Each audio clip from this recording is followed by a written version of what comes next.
ಈ ಫಿಲಿಂ ಇಂಡಸ್ಟ್ರಿನಲ್ಲಿ ಎಲ್ಲರೂ ಕಷ್ಟಪಟ್ಟು ಬಂದಿರೋರು, ಇಷ್ಟಪಟ್ಟು ಬಂದಿರತಕ್ಕಂಥದ್ದು ಈ ಕಾರ್ಯಕ್ರಮಕ್ಕೋಸ್ಕರ. ಅಲ್ಲಿ ನಿಂತ್ಕೊಂಡು ಒಳ್ಳೆ ಸ್ಟ್ಯಾಂಡರ್ಡೀಸ್ ಇದ್ದಂಗೆ ಅವ್ರಿಗೆಲ್ಲ ಯಾಕೆ ಪನಿಷ್ಮೆಂಟ್ ನನಗೂ ಅರ್ಥ ಆಗಿದೆ. ಜಮ್ ಅಂತ ಚೇರ್ ಹಾಕ್ಬಿಟ್ಟ ಕೂರಿಸ್ಬೋದು. ಈ ಸಿಸ್ಟಮ್ನ ಚೇಂಜ್ ಮಾಡ್ಬೇಕು ಫಸ್ಟ್. ನೀವೆಲ್ಲ ಮೇಲೆ ನಿಂತ್ಕೊಂಡು ಮಾತಾಡ್ಬೇಕು ಅಂತ ಎಲ್ಲೂ ಇಲ್ಲ. ಅಲ್ಲಿ ಚಿರಂಜೀವಿ ತೆಲುಗುನಲ್ಲೂ ಅಷ್ಟೇ ಒದ್ದಾಡ್ತಾರೆ, ಆ ಕಡೆ ಇರೋ ಹಿಂದಿಯವರು ಅಷ್ಟೇ ಎಲ್ಲರೂ ನಿಲ್ಸ್ಬಿಟ್ಟು ಮಾತಾಡ್ತಾರೆ. ಕೂತ್ಕೊಳ್ಳಿ, ಬಂದಿರೋದ ಕೂತ್ಕೊಂಡು ಮಾತಾಡಕ್ಕೆ ಲಕ್ಷಣವಾಗಿ. ನಿಂತು ಮಾತಾಡೋಕ್ಕಿಂತ ಕೂತ್ಕೊಂಡು ಚೆನ್ನಾಗಿ ಮಾತಾಡ್ಬೋದು. ಈಗ ಟೆರರ್ ಅಂತಕ್ಕಂಥ ಈ ಒಂದು ಕಾರ್ಯಕ್ರಮಕ್ಕೆ ತಮ್ಮೆಲ್ಲರಿಗೂ ಆತ್ಮೀಯವಾದ ಸ್ವಾಗತ. ಏನು ಅಂದ್ರೆ, ಕನ್ನಡ ಚಲನಚಿತ್ರರಂಗದಲ್ಲಿ ಸುದೀಪು, ದೀಪು, ದರ್ಶನ್, ಅಪ್ಪು ಇವರೆಲ್ಲರೂ ಸಮಕಾಲೀನರು ನಮ್ಮ ಆದಿತ್ಯಗೆ. ಆ ಸಮಯಕ್ಕೆ ಫಸ್ಟ್ ಎಲ್ಲ ಹೀರೋಗಳು ದರ್ಶನ್ ಫಸ್ಟ್ ಪಿಕ್ಚರ್ ಬಂದಾಗ ರಾಮಮೂರ್ತಿ ನಿರ್ಮಾಪಕರ ಜೊತೆ ಫೋನ್ ಮಾಡಿ ಗುರುಳೇನೆ ಬಂದು ಆಶೀರ್ವಾದ ಮಾಡಿ ಫಸ್ಟ್ ಕರೆದಿದ್ದು. ಆ ಸಮಯಕ್ಕೆ ದರ್ಶನ್ ಕರೆದಾಗ ಫಸ್ಟ್ ಪಿಕ್ಚರ್ಗೆ ಆ ಟೈಮಿಗೆ ನಾನೇ ಬಂದೆ. ದೀಪು ಸ್ಪರ್ಶ ಬಂದಾಗ ಸುನಿಲ್ ಕುಮಾರ್ ದೇಸಾಯಿ ದೀಪು ಬಂದು ಕರೆದಾಗ ಆ ಪಿಕ್ಚರ್ಗೆ ಫಸ್ಟ್ ಬರೆದಾಗ ಆ ಸಮಯಕ್ಕೆ ಹೀರೋನು ಪೂಜೆ ಮಾಡಿ ಇಬ್ಬರಿಗೂ ಒಳ್ಳೆ ಆಶೀರ್ವಾದ ಆಗಿ ಅವತ್ತು ಫಸ್ಟ್ ಪಿಕ್ಚರ್ ಕರೆದು. ತದನಂತರ ಅಪ್ಪು ಪಿಕ್ಚರ್ಗೆ ಪಾರ್ವತಮ್ಮ ಅವರು ಬರಬೇಕು ಶರ್ಮಾ ನೀನು ಅಂತ ಹೇಳಿ ನಾನು ಕರೆದಿರ್ತಕ್ಕಂಥದ್ದು. ಅದು ಮೊಟ್ಟ ಮೊದಲ ಪಿಕ್ಚರ್ಗೆ ಅಲ್ಲೂ ಪೂಜೆ ಮಾಡಿದಾಗ ಆ ಪಿಕ್ಚರ್ಗೆ ಫಸ್ಟ್ ಲಾಂಚ್ ಮಾಡೋ ಸಮಯಕ್ಕೆ ಕರೆದು. ಇವತ್ತು ರಾಜೇಂದ್ರ ಸಿಂಗ್ ಬಾಬು ಅವ್ರ ಮಗ ಆದಿತ್ಯ ಕರೆದು ದಯವಿಟ್ಟು ಬರ್ಬೇಕು ಗುರುಗಳೇ ಅಂತ ಹೇಳಿ ಅಪ್ಪ ಅವರು ಆಶೀರ್ವಾದ.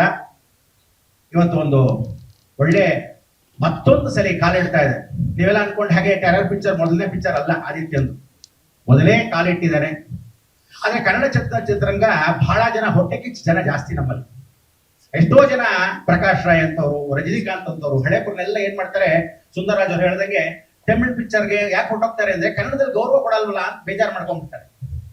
ಅವ್ರೇನ್ ಚೆನ್ನಾಗಿರಲ್ವಾ, ಲಕ್ಷಣವಾಗಿರಲ್ವಾ, ಆಕ್ಟ್ ಮಾಡಲ್ವಾ, ನಂಗೆ ಅರ್ಥ ಆಗಲ್ಲ. ಆಗ್ಲೇ ಇನ್ನೊಂದು ಸುಂದರರಾಜ್ ಅವ್ರು ಹೇಳಿದ್ರು, ಹಳೇ ಪಿಕ್ಚರ್ಗಳಲ್ಲಿ ಕನ್ನಡ ಪಿಕ್ಚರ್ಗಳನ್ನ ರೀಮೇಕ್ಗೋಸ್ಕರ ಬೇರೆ ಭಾಷೆಗಳನ್ನ ತಗೊಳ್ತಿದ್ರು. ಅಂತದ್ರಲ್ಲಿ ಇವತ್ತು ಕನ್ನಡ ಪಿಕ್ಚರ್ನ ತಗೊಂಡು ಗೌರವ ಘನತೆ ಎಲ್ಲರೂ ಏನಾಗಿದೆ, ಭಾರತ ದೇಶ ಇರ್ತಕ್ಕಂಥ ಎಲ್ಲಾ ಬೆರಕೆ ಸಂಸಾರ ಇರ್ತಕ್ಕಂಥವ್ರಲ್ಲ ಮಿನಿ ವರ್ಲ್ಡ್ ಆಗೋಗಿದೆ. ಎಲ್ಲರೂ ಬಂದು ಇಲ್ಲೇ ಸೇರ್ಕೊಂಡ್ಬಿಟ್ಟಿದ್ದಾರೆ. ಸೊ ನಾವೆಲ್ಲ ಬೇರೆ ಇದೀವ, ಬೇರೆಯವರ ಅನ್ಸ್ಬಿಡತ್ತೆ. ಅಂಥದ್ರಲ್ಲಿ ಅಂಥ ದೊಡ್ಡ ಸಂಸ್ಥೆ 100 ವರ್ಷ ಆಗ್ತಾ ಬರುತ್ತೆ ಇನ್ನು ಸ್ವಲ್ಪ ದಿವಸದಲ್ಲಿ.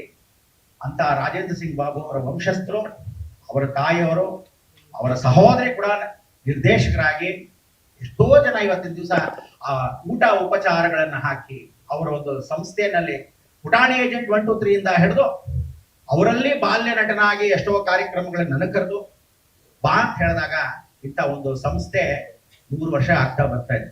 ಯಾವತ್ತು ಕಾಲಾತೀತವಾಗಿ ಸಮಯ ಬರುತ್ತೋ ಅದಾಗ ಯಾರು ಹಿಂದೆ ತೆರೆಯಕ್ಕಾಗಲ್ಲ. ಸುಂದರರಾಜ್ ಒಂದು ಮಾತು ಹೇಳಿದ್ರು, ಇವತ್ತು ಈ ಸಮಯ ಅವ್ರಿಗೆ ಮನ್ಸಿಗನ್ಸ್ದಂಗೆ ಆದಿತ್ಯನಿಗೆ ಸಾಕ್ಷಾತ್ ಶಿವನ ಮೇಲೆ ಹಣೆ, ಇನ್ನ ಮೇಲೆ ಹಿಟ್ ಸೀಕ್ತರು ಕೊಟ್ಟು ಕನ್ನಡ ಚಿತ್ರರಂಗದಲ್ಲಿ ಉನ್ನತ ಸ್ಥಾನವನ್ನ ಅವನು ಗೆಲ್ಲಿಸ್ತೀನಿ ಮುಖಾಂತರ ತುಂಬ ಹೃದಯದಿಂದ ಆಚರಿಸ್ತೀನಿ. ಈ ಟೆರರ್ ಪಿಕ್ಚರ್ ಅಲ್ಲಿ ಕನ್ನಡದ ಹಾಡುಗಳನ್ನ ಎಷ್ಟೋ ಜನ ಇವತ್ತು ಕನ್ನಡ ಹಾಡುಗಳು ನೀವೇನ್ ಕೇಳಿ ಎಲ್ಲ ಒಂದೊಂದ್ಸರಿ ಅನ್ಸತ್ತೆ, ಎಲ್ಲ ಡಬ್ಬ ಹಾಡುಗಳು ಹಾಕ್ತಾ ಇದಾರೆ. ಶಬ್ದ ಒಳ್ಳೆ ಪೆಟ್ಟಿಗೆ ಡಬ್ ಡಬ್ ಡಬ್ಬ ಅಂತಿದೆ, ಒಂದಾದ್ರೂ ಲಿರಿಕ್ಸ್ ಕೇಳುತ್ತಾ ಜೀವಶಂಕರ್ ಇಂತ ಹಾಡು ಇವತ್ತಿಗೂ ನೆನೆಸ್ಕೊಂತೀವಿ. ಆ ಬಂಧನ ಅವ್ರ ಹಾಡುಗಳೆಲ್ಲ ಎಷ್ಟು ಚೆನ್ನಾಗಿದೆ ಅಂತ ಕೇಳಿಸ್ತೀವಿ. ಆದ್ರೆ ಇವತ್ತು ಆ ಟ್ಯೂನ್ ಇಂಪಾರ್ಟೆಂಟ್. ಅದಕ್ಕೆ ನಾಗೇಂದ್ರ ಪ್ರಸಾದ್ ಕೇಳೋಣ ಅನ್ಕೊಂಡೆ, ಟ್ಯೂನ್ ನೋಡ್ಬಿಟ್ಟು ಮ್ಯೂಸಿಕ್ ಕೊಡಿದ್ರ, ಮ್ಯೂಸಿಕ್ ನೋಡ್ಕೊಂಡು ಟ್ಯೂನ್ ಬರದ್ರ ಅಥವಾ ಲಿರಿಕ್ಸ್ ಆಮೇಲೆ ಬರಲ್ಲ ಅಂತ. 3 ಹಾಡುಗಳು ನಾನು ಕೇಳಿದೆ, 4 ನಾನು ಏನೊಂದು ಕೇಳಿಲ್ಲ. ಆದ್ರೆ ಬಹಳ ಚೆನ್ನಾಗಿತ್ತು, ಸ್ಪಷ್ಟವಾಗಿತ್ತು, ಬಹಳ ಚೆನ್ನಾಗಿ ರಿದಮಿಕ್ ಆಗಿತ್ತು. Important rhythm important. ಆ ಕಾಲದಲ್ಲಿ ರಂಬೆ ಊರ್ವಶಿ ಮೇನಿಗೆ ಅಂತ ಪಾಪ ಹಿಂದಿಯಿಂದ ಕರ್ಸಿ ಅವಳನ್ನ ಪಾಪ ಇವತ್ತೊಂದು ಕಾರ್ಯಕ್ರಮಕ್ಕೆ ಮಾಡಿಸಿದ್ರೆ. ಯಾವತ್ತು ತಿಳ್ಕೊಳ್ಳಿ, ಒಂದು ವ್ಯಾಂಪ್ ಕ್ಯಾರೆಕ್ಟರ್ ಅಂದ್ರೆ ಹೆಲನ್ ಕರೆಯೋರು, ಜಯಮಾಲಿನಿ ಕರೆಯೋರು ಸಪರೇಟ್ ಆಗಿರ್ಬೇಕು. ಈ ಕಾಲದಲ್ಲಿ ಹೀರೋಯಿನ್ ನೀನೇ ಬಂದು ಡ್ಯಾನ್ಸ್ ಮಾಡೋಣ ಖರ್ಚು ಉಳಿಯುತ್ತೆ ಅಂತ ಕರೆಯೋದಲ್ಲ. ಯಾವತ್ತು ಹಂಗೆ ಸಪರೇಟ್ ಆಗಿ ಕರೀತಿರೋ ಆ ಪಿಕ್ಚರ್ ಶಾಶ್ವತ ಹಿಟ್ ಆಗೋ ಗ್ಯಾರಂಟಿ, ಶತಸಿದ್ಧ. ಬರೆದಿಟ್ಕೊಳ್ಳಿ, ಅವರವರ ಪಾತ್ರ ಅವರವರೇ ಮಾಡ್ಬೇಕು. ಆವಾಗ ಏನಾಗತ್ತೆ, ರಾಹು ಶುಕ್ರ 2 ಇದ್ದರೆ ಈ ತರ ವ್ಯಾಂಪ್ ಕ್ಯಾರೆಕ್ಟರ್, ಒಂದು ಡ್ಯಾನ್ಸ್ ಇದ್ರೆ ಶುಭ. ಒಂದು ಟೈಟಲ್ ಕ್ಯಾರೆಕ್ಟರ್, ಆ ಟೈಟಲ್ ಟೆರರ್ ಅಂದಿದ್ದು ಎಷ್ಟು ಚೆನ್ನಾಗಿದೆ ಅಂದ್ರೆ ಫಸ್ಟ್ ಕ್ಲಾಸ್ ಆಗಿತ್ತು.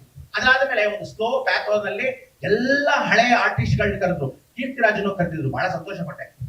ಅಲ್ಲಿ ಹಳೆ ಬರ್ನೆಲ್ಲ ಕರೆದು ಇವತ್ತು ಕನ್ನಡದಲ್ಲಿ ಗೌರವಿಸ್ತಕ್ಕಂಥದ್ದು. ಯಾರಾದ್ರೂ ಬಂದ್ರೆ, ಮೊದಲು ರಾಜೇಂದ್ರ ಸಿಂಗ್ ಬಾಬು ಬಂದ್ರೆ ನೀವೆಲ್ಲ ಹಿಂಗ್ ಕೂತ್ಕೋಬೇಕಾಗಿರ್ಲಿಲ್ಲ, ಎದ್ದು ನಿಂತ್ಕೋಬೇಕಾಗಿತ್ತು. ಎಲ್ಲ ನಿಲ್ಲರು ನಿಂತ್ಕೊಳ್ಳೋರು. ಡೈರೆಕ್ಟರ್ ನಿರ್ದೇಶಕರ ಗೌರವ ಕೊಡ್ತಿದ್ರು. ನಿರ್ಮಾಪಕರು ಬರ್ತಾ ಇದ್ರೆ, ಹೀರೋ ಹೀರೋಯಿನ್ ಅಂದ್ರೆ ಹೀರೋಯಿನ್ ಕೂತ್ಕೊಂಡಿದ್ರೆ ನಿರ್ಮಾಪಕ ಬಂದು ಕೈ ಕಟ್ಕೊಂಡು ನಿಂತ್ಕೊಳ್ಳೋರು, ಅವ್ರನ್ನ ಕಾಪಾಡ್ತಾ ಇದ್ರು. ಈ ಕಾಲದಲ್ಲಿ ಹಂಗಲ್ಲ, ಹೆಂಗಾದ್ರೂ ಹಾಳಾಗೋಗ್ಲಿ ಅಂತ. ಸಿಲ್ಕ್ ಮಂಜುನ ಇವತ್ತಿನ ದಿವಸ ಧೈರ್ಯ ಮಾಡಿ ಒಂದೊಳ್ಳೆ ಕಥೆಯನ್ನ ಒಪ್ಸಿರ್ತಕ್ಕಂಥದ್ದು ಯಾರು ಅಂದ್ರೆ ರಾಜನ್ ಶಿವರಾಮ್. ಆ ರಾಜನ್ ಶಿವರಾಮ್ ಅವ್ರ ಮನ್ಸಲ್ಲಿ ದೂರಿ ಒಳ್ಳೆ ಕಥೆಯನ್ನ ಯಾಕೆ ಮಾಡೋಣ ಅಂದಾಗ ಅವನು ಆರಿಸ್ಕೊಂಡಿದ್ದಾನಲ್ಲ, ನಿಜವಾಗ್ಲೂ ಮೊಟ್ಟ ಮೊದಲ ಚಿತ್ರ ಆಗಿದ್ರು ತುಂಬಾ ಚೆನ್ನಾಗಿದೆ. ಅವನಿಗೆ ಪ್ರೋತ್ಸಾಹ ಕೊಟ್ಟು ಇನ್ಮೇಲೆ ಕನ್ನಡ ನಿರ್ದೇಶಕರಲ್ಲಿ ಅವನಿಗೆ ಒಂದು ಒಳ್ಳೆ ಸ್ಥಾನ ಕೊಟ್ಟು ಒಳ್ಳೆ ಒಳ್ಳೆ ಪಿಕ್ಚರ್ಗಳು ನಿರ್ದೇಶನ ಮಾಡಿ. ನಾನು ನೋಡಿ ಅಲ್ಲಿರ್ತಕ್ಕಂಥ ಮೇಕಿಂಗು, ಅಲ್ಲಿರ್ತಕ್ಕಂಥ ಟ್ಯೂನ್ ಅಲ್ಲಿ ಆ ಮ್ಯೂಸಿಕ್, ಅದ್ರಲ್ಲಿ ಬ್ಯಾಕ್ ಗ್ರೌಂಡ್ ಇಂಪಾರ್ಟೆಂಟು. ನೀವು ಫಿಲ್ಮ್ ನ ಇಳಿಯರಾಜ ಎಂತ ಸತ್ತೋಗಿದ್ದ ಪಿಕ್ಚರ್ನು ಕೂಡ ಹಿಂದೆ ಬ್ಯಾಕ್ ಗ್ರೌಂಡ್ ಮ್ಯೂಸಿಕ್ ಕೊಟ್ಟು ಗೆಲ್ಸಿರೋದುಂಟು. ಅದು ರಜನಿಕಾಂತ್ ಅವಾಗ ಇಳಿಯರಾಜ ಹೇಳ್ತಾರೆ, ಈ ಪಿಕ್ಚರ್ ಅಲ್ಲಿ 3 ಹಾಡು ಹಿಟ್ ಆಗಿದೆ ಅಂದ್ರೆ ಒಂದು ಪಿಕ್ಚರ್ ಅಲ್ಲಿ 1 ಹಾಡು ಹಿಟ್ ಆಗೋದೇ ಕಷ್ಟ, ಅಂತದ್ರಲ್ಲಿ 3 ಹಿಟ್ ಆಗಿದೆ. ಯಾವತ್ತು ತಿಳ್ಕೊಳ್ಳಿ, ಹಿಟ್ ಮಾಡ್ಬೇಕಂದ್ರೆ ಪಿಕ್ಚರ್ ಪೂರ್ತಿ ಹಿಟ್ ಸಾಂಗ್ಸ್ ಇರ್ಬೇಕೆ ಹೊರತು ಕೂತ್ಕೊಂಡು ಎಲ್ಲೋ ಕೂತ್ಕೊಂಡು ಕೇಳೋದಲ್ಲ. ಒಳಗಡೆ ಹೋದ ತಕ್ಷಣ ಹೊರಗಡೆ ಬಂದ ತಕ್ಷಣ ಯಾವ ಹಾಡಪ್ಪ ಏನೋ ಅರ್ಥ ಆಗಲ್ಲ ಅಂತ. ನೀವು ಅದೇ ಬೊಂಬೆ ಹಾಡು ಅಂತ ಇವತ್ತು ಹಾಕಿದ್ರು, ನೀವು ಏನ್ ಗುರುಗಳೇ ಬೊಂಬೆ ಹಾಡು ನೀವು ಮಾತಾಡ್ತಿದ್ರೆ ಟ್ಯೂನ್ ಚೆನ್ನಾಗಿದೆ, ಆ ಟ್ಯೂನ್ ಸ್ವಲ್ಪ ತೆಲುಗು ತಮಿಳು ಎಲ್ಲ ಮಿಕ್ಸ್ ಆಗಿದೆ. ಇದು 5 ಭಾಷೆಗಳಿಗೆ ಹೋಗಿ ಪ್ಯಾನ್ ಇಂಡಿಯಾ ಚಿತ್ರ ಆದಂಗೆ ಅವನ್ನ ಒಳ್ಳೆ ಮಲಯಾಳದವರು, ಒಳ್ಳೆ ಹಿಂದಿಯವರು, ಒಳ್ಳೆ ವಿಶೇಷವಾಗಿರೋ ತೆಲುಗುನವ್ರನ್ನ ಅವ್ನ ಆರಿಸ್ಕೊಂಡು ಈ ಪಿಕ್ಚರ್ ಇಂದ ಬಹಳ ಚೆನ್ನಾಗಿ ಆಶೀರ್ವಾದ ಪೂರ್ವಕವಾಗಿ ಯಶೋಕೀರ್ತಿ ಪದವಿ ಅವನಿಗೆ ಸಿಗ್ಲಿ ಅಂತ ನಾನು ತುಂಬ ಹೃದಯದಿಂದ ಆಚರಿಸ್ತೀನಿ. ವಿಶೇಷವಾಗಿ ಅವ್ರಿಗೆ ಭಗವಂತ ಆಯುರಾರೋಗ್ಯ ಕೊಟ್ಟು ಐಶ್ವರ್ಯ ಕೊಡ್ಲಿ. ಆಮೇಲೆ ಕೆಲವರೆಲ್ಲ ಇದ್ದಾರೆ ಈಗೋಗಳು, ಕೆಲವು ಹೀರೋಗಳು ಒಂದೇ ಪಿಕ್ಚರ್ ಮಾಡಿರ್ತಾರೆ, ಡಬ್ಬ ನನ್ನ ಮಕ್ಕಳು ಅಲ್ಲೆಲ್ಲೋ ನಡ್ಕೊಂಡು ಹೋಗ್ತಾ ಇರ್ತಾರೆ, ಬಂದಿರ್ತಾರೆ, ನಾನೇ ದೊಡ್ಡ ಹೀರೋ ಅಂತಾರೆ. ಸಾವಿರಾರಲ್ಲಿ 100 ಪಿಕ್ಚರ್ 60 ಪಿಕ್ಚರ್ ಮಾಡಿದವ್ರು ಕೈ ಕಟ್ಕೊಂಡು ಎಲ್ಲೋ ಇರ್ತಿದ್ರು. ಡಾಕ್ಟರ್ ರಾಜ್ಕುಮಾರ್ ಅವರು 200 ಚಿತ್ರ ಮಾಡಿದ್ರು ಪಕ್ಕದಲ್ಲಿ ಕೂತ್ಕೊಂಡು ಎಸ್ ನಾರಾಯಣ್ ಹತ್ರ ಹೇಗ್ ಮಾಡ್ಬೇಕಪ್ಪ, ಹೇಗ್ ಮಾಡ್ಬೇಕು ಅಂತ ಕೇಳ್ಕೊಂಡು, ಅದು ನಯಾವಿನಯ, ಅದು ದೊಡ್ಡ ಮನೆ ಲಕ್ಷಣ. ಆ ನಯಾವಿನಯ ಇವತ್ತು ನೀವು ನೋಡಿ ಯಾವುದೇ ಮಾಧ್ಯಮದಲ್ಲಿ ದೊಡ್ಡ ಮನೆಯವರು ಯಾತಕ್ಕೆ ಇವತ್ತು ಬೆಳೆದ್ ನಿಂತಿದ್ದಾರೆ ಅಂದ್ರೆ, ಕಾಲ್ ಮೇಲೆ ಕಾಲ್ ಹಾಕೊಂಡು ಇವತ್ತಿಗೂ ಯಾವ ಟಿವಿ ಚಾನಲ್ದಲ್ಲೂ ಕಾಲ್ ಮೇಲೆ ಕಾಲ್ ಹಾಕೊಂಡು ದುರಾಂಕಾರದ ಇಂಟ್ರು ಕೊಟ್ಟಿದ್ದಾರೆ. ಗೌರವದಿಂದ ತಗ್ಗಿ ಬಗ್ಗಿ ನಡೆದಿರ್ತಕ್ಕಂಥ ಅದು ನಮ್ಮ ಸಂಸ್ಕಾರ. ಅದಕ್ಕೆ ಇವತ್ತು ಹೊರಗಡೆ ಪರಭಾಷೆದವರು ಬಹಳ ಜನ ಬಂದ್ಬಿಟ್ಟಿದ್ದಾರೆ. ಇವತ್ತು ನಮ್ಮಲ್ಲಿ ನೀವು ಗೊತ್ತಿಲ್ಲದೆ ಏನು ಮಹೇಶ್ ಬಾಬು ಇದ್ದಾರೆ, ನಮ್ಮ ಕಪಾಲಿ ಚಿತ್ರ ಎಷ್ಟು ದೊಡ್ಡ ಚಿತ್ರ, ಅಂತ ಚಿತ್ರಮಂದಿರ ಡಲ್ಬಿ ಶೋರೂಮ್ ಇದ್ದಂಗೆ ಫಸ್ಟ್ ಕ್ಲಾಸ್ ಆಗಿ ಮಾಡಿ ಒಳ್ಳೆ ಮಾಲ್ ಇದ್ದಂಗೆ ಅಂತ ಒಂದು ಚಿತ್ರಮಂದಿರ ಕಟ್ಟಿದ್ದಾರೆ. ಅಂತ ಒಂದು ಚಿತ್ರಮಂದಿರದಲ್ಲಿ ಇಂಥ ಒಂದು ಪಿಕ್ಚರ್ಗಳಿಗೆ ಅವಕಾಶ ಮಾಡ್ಕೊಡ್ಬೇಕು ನೀವುಗಳು. ಅದಕ್ಕೆ ಕನ್ನಡ ಚಿತ್ರರಂಗಕ್ಕೆ ಫಸ್ಟ್ ಅವಕಾಶ ಮಾಡ್ಕೊಡಿ, ಅದರಂತರ ಬೇರೆ ಚಿತ್ರಗಳಿಗೆ ಅವಕಾಶ ಕೊಡಿ. ಅದಾದ್ಮೇಲೆ ರೇಟ್ ಜಾಸ್ತಿ ಮಾಡಿ ಕಮ್ಮಿ ಮಾಡಿ ಅನ್ಕೊಂಡು ಎಲ್ಲರ ಹತ್ರ ಭಿಕ್ಷೆ ಬಿಡದಂಗೆ ಕೇಳಂಗೆ ಆಗ್ಬಾರ್ದು. ನೀವೆಲ್ಲ ಮಾಧ್ಯಮ ಮಿತ್ರ ಯಾರಿದ್ದೀರಾ, ಇವತ್ತೆಲ್ಲ ಸೋಷಿಯಲ್ ಮೀಡಿಯಾ ಯಾರು ಬಂದಿದ್ದೀರಾ, ಯಾರ್ಯಾರು ಎಲ್ಲ ಟಿವಿಲಿ ಕೂತಿದ್ದೀರಾ, ನೀವು ಫಸ್ಟ್ ನನ್ನ ಹೆಂಡತಿ, ನನ್ನ ಮಗ, ನನ್ನ ತಂದೆ, ನನ್ನ ತಾಯಿ ಫಸ್ಟ್ ಇಟ್ಕೊಳ್ಳಿ. ಅದಕ್ಕೇನೆ ದೇಶ ಬೆಳೆಯೋದು. ಯಾವತ್ತು ಪಕ್ಕದ ಮನೆ ಪಕ್ಕದ ಊರು ಗೂಸಕ್ ಹೋಗ್ಬೇಡಿ, ಯಾವ್ದೋ ಎದ್ದಿನ ನಾಯಿ ಕಾಸ್ಗೋಸ್ಕರ. ನಮ್ಮನ್ನು ಬೆಳೆಸ್ತಕ್ಕಂಥ ಅವಕಾಶವನ್ನು ಮಾಡ್ಕೊಂಡ್ರೆ ಕನ್ನಡ ಉಳಿಸ್ದಂಗಾಗತ್ತೆ.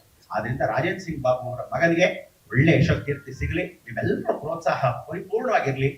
ನಾಗೇಂದ್ರ ಪ್ರಸಾದ್ ಮೊದಲಿಂದ ಪಾಪ ಹಾಡು ಹೇಳ್ಕೊಂಡು ಎಷ್ಟೋ ವಿಶೇಷವಾಗಿ ವೀಳ್ಯದೆಲೆ ಅಡಿಕೆ ಹಾಕೊಂಡು ಅವ್ನು ಮೂಡಿದ್ದಂಗೆ ಇದು ಒಳ್ಳೆ ಚೆನ್ನಾಗಿ ಬರ್ದಿದ್ದಾರೆ, ಬಹಳ ಚೆನ್ನಾಗಿ ಬರೆದು ಒಳ್ಳೆ ವಿಶೇಷವಾಗಿರ್ತಕ್ಕಂಥ ಹಾಡುಗಳನ್ನ ಮಾಡಿರ್ತಕ್ಕಂಥದ್ದು. ಆ ರಿದಮಿಕ್ ಸೆನ್ಸ್ ಇತ್ತು. ಒಂದೇನು ಅಂದ್ರೆ ಇದ್ರಲ್ಲಿ ಒಳ್ಳೆ ಫಸ್ಟ್ ಕ್ಲಾಸ್ ಆಗಿರ್ತಕ್ಕಂಥ ಚಿತ್ರ ಮಾಡೋ ಸಮಯಕ್ಕೆ ಇದ್ರಲ್ಲಿ ಒಂದು ಒಳ್ಳೆ ಗುರುಗಳ ಪಾತ್ರ ನಾನು ಮಾಡ್ಬೋದಾಗಿತ್ತು, ಪಾಪ ಕರೆದಿಲ್ಲ, ನಾನು ಸುಮ್ಮನೆ ಆಗ್ಬಿಟ್ಟೆ. ಇರ್ಲಿ, ಆದ್ರೂ ಸಹ ಅರ್ಪಿಸುವ ಅಂತ ಹೇಳಿದಾಗ ಬಂದಾಗಿದ್ರೆ ಇನ್ನೂ ಚೆನ್ನಾಗಿರೋದು. ಇರ್ಲಿ, ಎಲ್ಲಾ ದೈವಾನುಗ್ರಹ ಭಕ್ತ ಪ್ರಿಯರೇ ಬಂದಿರತಕ್ಕಂಥವ್ರಿಗೆಲ್ಲರಿಗೂ ಆಯುರಾರೋಗ್ಯ ಕೊಟ್ಟು ಐಶ್ವರ್ಯ ಕೊಟ್ಟು ಕಾಪಾಡ್ಲಿ. ಪರಿಪೂರ್ಣವಾಗಿರ್ತಕ್ಕಂಥ ಈ ಯಶೋಕೀರ್ತಿ ಕಾರ್ಯಕ್ರಮ ಕರೆದಿದ್ದಕ್ಕೆ ಆ ಗೌರವದಿಂದ ಆ ಸಂಸ್ಥೆ ಒಳ್ಳೆ ಚೆನ್ನಾಗಿ ಅಭಿವೃದ್ಧಿ ಆಗ್ಲಿ, ಸಿಲ್ಕ್ ಮಂಜುಗಾಗ್ಲಿ, ಆ ಡೈರೆಕ್ಟರ್ಗಾಗ್ಲಿ, ಅವ್ರ ಜೊತೆ ಇರ್ತಕ್ಕಂಥ ಪಾರ್ಟ್ನರ್ಗಾಗ್ಲಿ. First of all music director ಬಹಳ ಚೆನ್ನಾಗಿ, ಅವನ ಹೆಸರು ಮರ್ತೋಯ್ತು, ಹರ್ಷ, ಚೆನ್ನಾಗಿ ಮಾಡಿದ್ದಾರೆ, ತುಂಬಾ ಚೆನ್ನಾಗಿ ಮಾಡಿದ್ದಾರೆ. ಅವನ್ನೆಲ್ಲ ಕೂತ್ಕೊಂಡು ತೆಗಿಬೇಕಷ್ಟೇ. ಎಲ್ಲೋ ಕೂತಿದ್ದಾಗ ಆ ಮ್ಯೂಸಿಕ್ ಸೆನ್ಸ್ ಕೆಲವರೆಲ್ಲ ತೆಗಿಬೇಕು. ಆ ತೆಗೆದಾಗ ಬಹಳ ಚೆನ್ನಾಗಿರುತ್ತೆ. ಮಧ್ಯದಲ್ಲಿ ಆದಿತ್ಯನು ಅದ್ರದ್ದು ಇನ್ವಾಲ್ವ್ಮೆಂಟ್ ಎಲ್ಲ ಮಾಡಿ ಒಳ್ಳೆ ಚೆನ್ನಾಗಿ ಆಗಿರ್ಲಿ. ಎಲ್ರಿಗೂ ಆಶಿಸ್ತಾ, ಎಲ್ಲರೂ ಶುಭವನ್ನು ಕೊಡ್ತಾ ಒಳ್ಳೇದಾಗಿ ನಿಮ್ಮ ಮುಖಾಂತರ ತುಂಬ ಹೃದಯದಿಂದ ಸ್ವಾಗತವನ್ನು ಮಾಡ್ತಾ, ಪಾಪ ಸಿ.ಕೆ. ಚಂದ್ರು ಈಗ ತಾನೇ ಬಂದ್ರು, ಬಹಳ ಸಂತೋಷ. ಅಡಿಗೆಗಳು ವಿಶೇಷವಾಗಿರ್ತಕ್ಕಂಥ ಕಾರ್ಯಕ್ರಮಗಳ ಜೊತೆ ಬಾಬು ಅವರ ಆತ್ಮೀಯ ವಿಚಾರವಾಗಿರ್ತಕ್ಕಂಥ ಮಿತ್ರರವರೆಲ್ಲ ತುಂಬಾ ಸಂತೋಷ. ಹಿರಿಯರು ಕರೆದಿದ್ರ, ಇವತ್ತು 75 ವಯಸ್ಸಾದ್ರೂ ನಮ್ಮಲ್ಲಿ ಡಿಗ್ರಿ ನಾಗರಾಜ್ ಅವರು ಬಂದಿದ್ದಾರೆ. ಆ ಗೌರವ ಕೊಟ್ಟು ಅಂಥವ್ರನ್ನೆಲ್ಲ ಕರೆದಿದ್ದಾರೆ. ಯಾವತ್ತು ತಿಳ್ಕೊಳ್ಳಿ, ಹಳೆನ ನೀರ್ನ ಮರಿಬಾರ್ದು. ಯಾವತ್ತು ಜಲ್ಡಿ ಆಡಿದ್ರೆ ಹಳೆ ನೀರ್ದು ಎಷ್ಟೋ ಅನುಭವಗಳಿರುತ್ತೆ.